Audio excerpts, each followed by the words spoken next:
Hello, my name is Aurea, and I am an intuitive and energy healer and a life coach.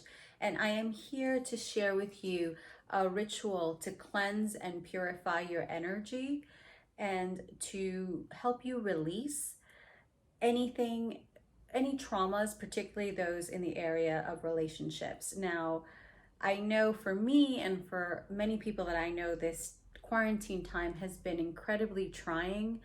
And then with the planetary retrogrades, there has been so much energy, and we've all been stuck in the house with each other, not necessarily knowing how to communicate.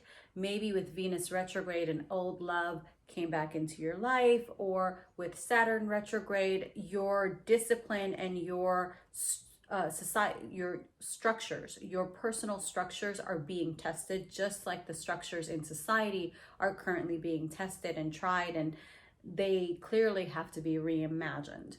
So what I'm going to share with you is a ritual to cleanse and purify your energy and to help you release any traumas in the relationship department, particularly now with the moon being waning. So the new moon is going to be in several days.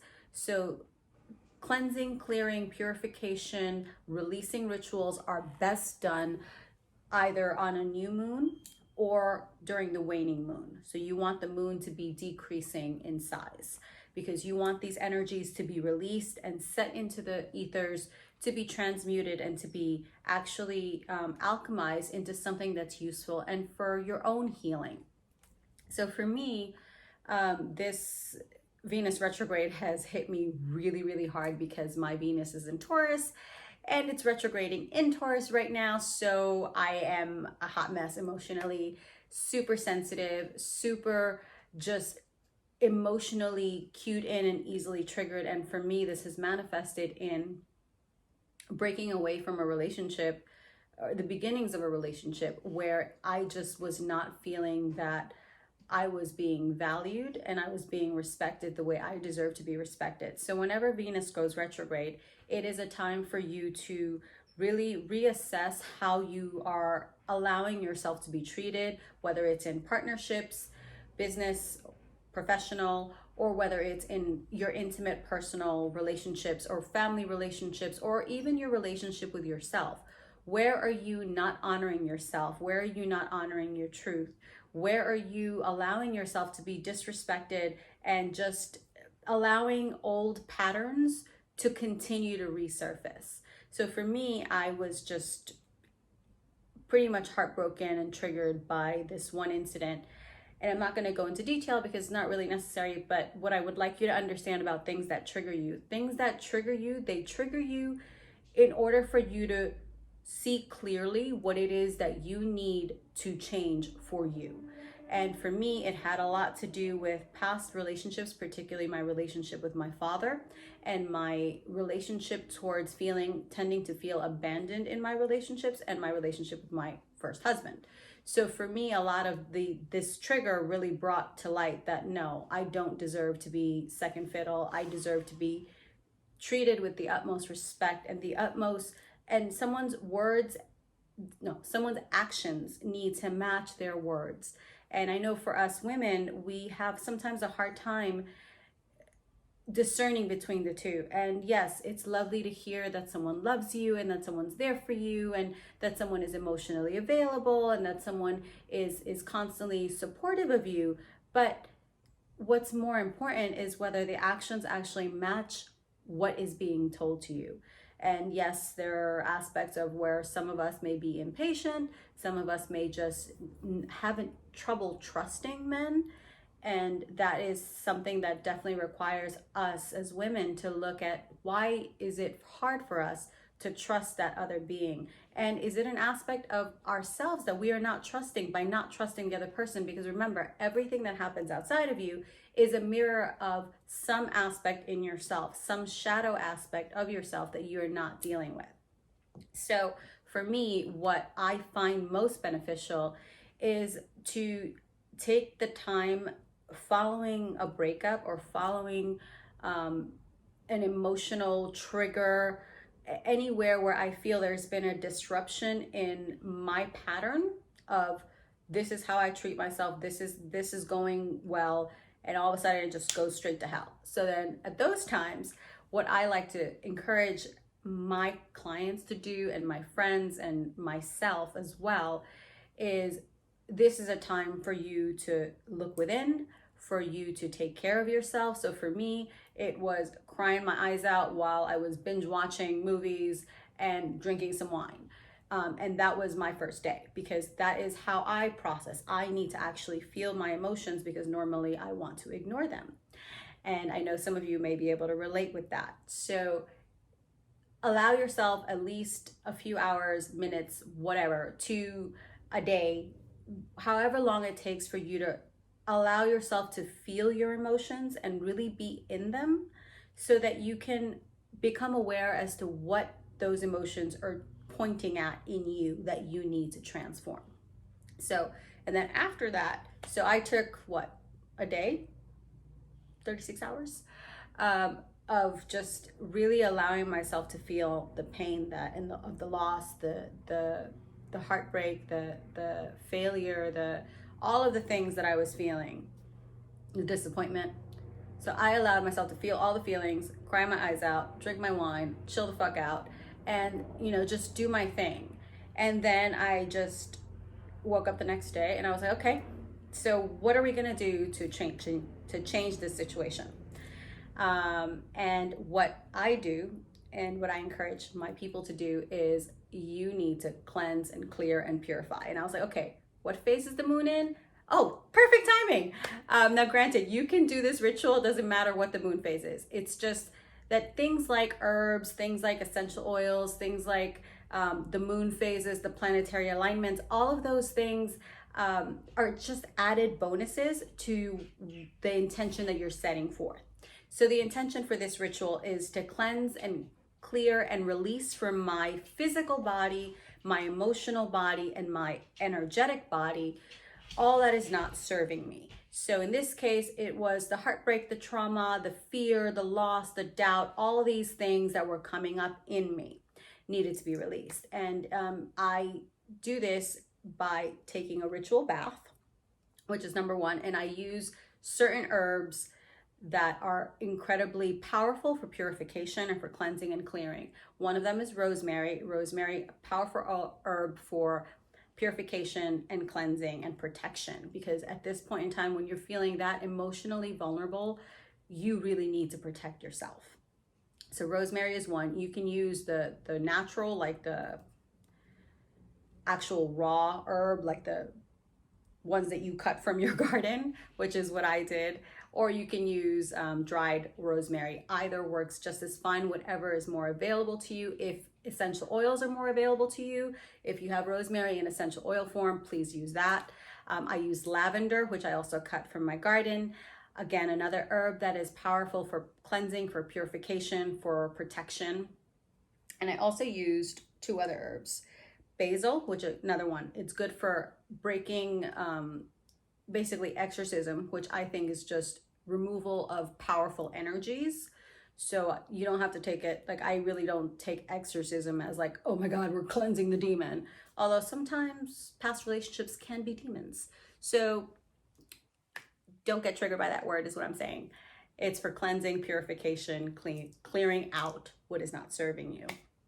And then I used dragon's blood resin, and that is just a tree bark. It's no dragons were harmed.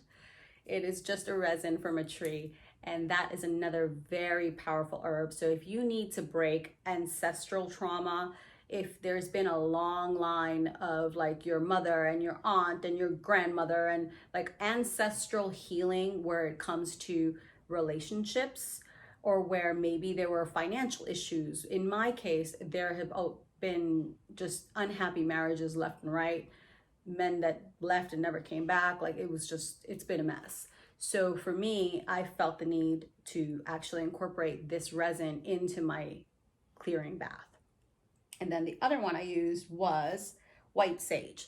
And I live in Southern California. So for me, it's very easy to find white sage natural, like in a plant form, big plant, huge, that grows in a neighbor's garden.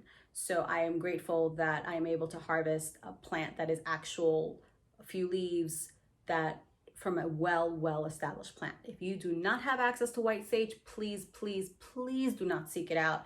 It is endangered. I use it very, very sparingly.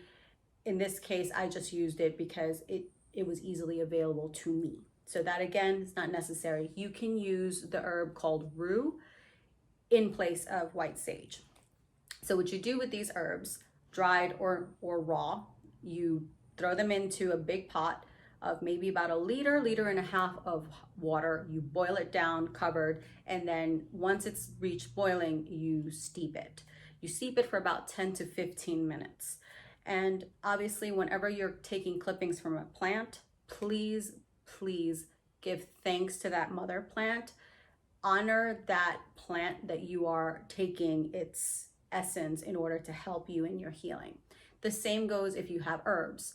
Take a moment to give thanks and gratitude to that mother plant, to those plants, to the people that brought that plant to you.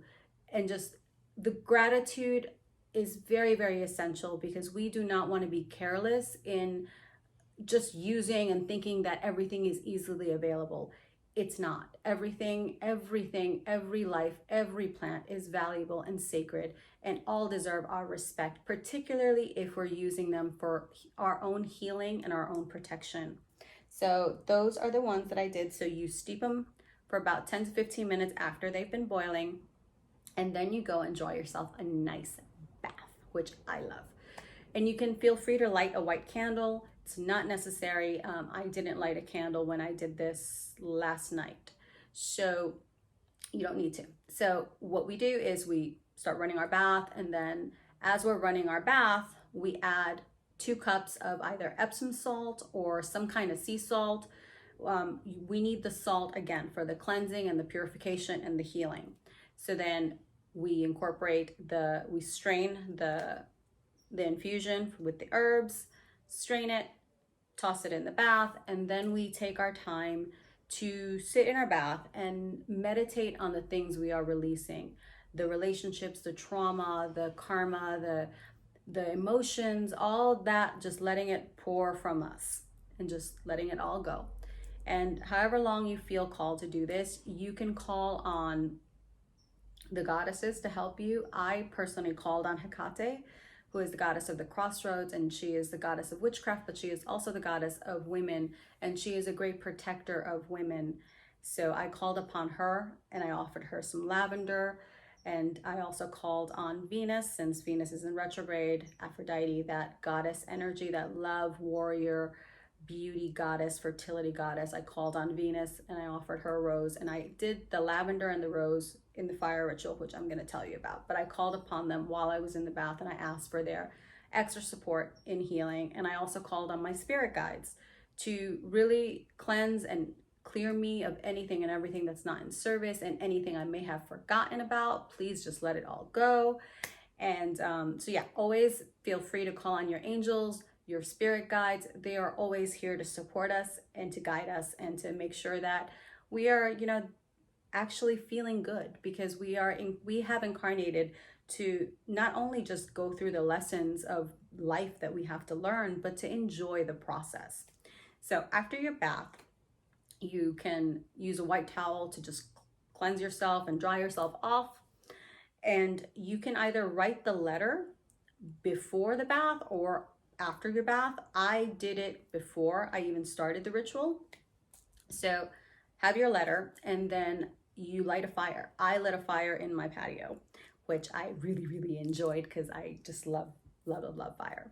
So in terms of just offering 1 or 2 sprigs of lavender, or if you have lavender incense for Hecate, or rose incense or rose essential oil, I basically offered a rosebud from my garden and a few sprigs of lavender to the fire. And then I called in the directions. So the way that we call into the directions is we start with the east, and we welcome the guardians of the east, and we ask for their healing and cleansing and purification, and for the new beginnings that they bring. And then you call in the guardians of the south. You thank the fire element, because the guardians of the south are the transmutation, transformational energy of fire. So you welcome the guardians of the south, And then you call in the guardians of the Western Gateway, which is the element of water, and you thank them for their cleansing and purification.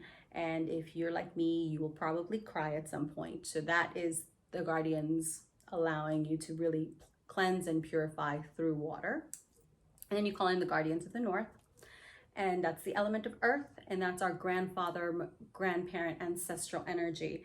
So welcome those guardians and ask them for your assistance. Call in your spirit guides. Even if you don't have a relationship, ask them to make themselves present and known to you.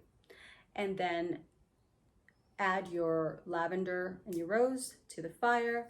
And then you can either read the letter that you wrote out loud, or you can read it in your head. I read it out loud because I was alone in my patio. And then after you read it, you tear it up and then you feed it into the fire. Now, if all you have is like a little one of these things, let me show you. So if you have like a little metal thing, just make sure it's on top of something that is not going to burn, and you can just burn it one by one, piece by piece with a lighter. But make sure, as I put that away, make sure that all of the pieces burn completely. So those are the two ways that you can do the fire ritual. And then you can just sit and meditate for a few minutes and just give thanks for allowing these energies to be cleansed and cleared from you.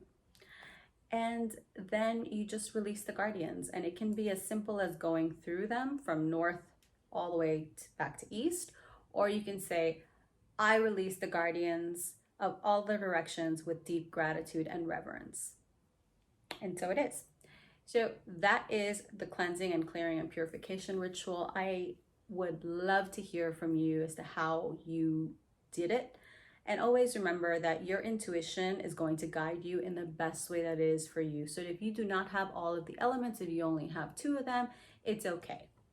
It's all about just making the effort and having the clear intention to transform this suffering into a source of happiness and benefit, and to really open you up for what the universe wants to give. Because whatever the universe takes away from you, it's going to give back in a way that is just going to blow your mind. So thank you so much for watching. I really want you to have the most wonderful experience. I woke up after my ritual yet last night. I felt incredibly tired, and I just went to bed and just chilled out on my bed and rested as much as I could.